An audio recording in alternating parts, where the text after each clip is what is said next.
মানে এতক্ষণ পরে বৌদিমণিরা জেগে উঠছে। হ্যাঁ, অতক্ষণ একটু এনার্জি কম ছিল ম্যাডাম, আপনি ওখানে যাওয়ার পর এনার্জিটা ডবল হয়ে একদম একদম।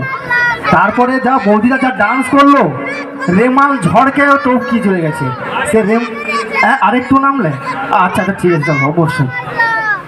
আর সত্যি কথা বলতে আমার খুব ভালো লেগেছে যে এখানকার বৌদিরা, আমার বোনেরা, আমার মায়েরা সবাই ডান্স করছে। কেউ দাঁড়িয়ে করছে, কেউ বা পাখা ডান্স করছে, কেউ বা দাঁড়িয়ে দাঁড়িয়ে এই করছে।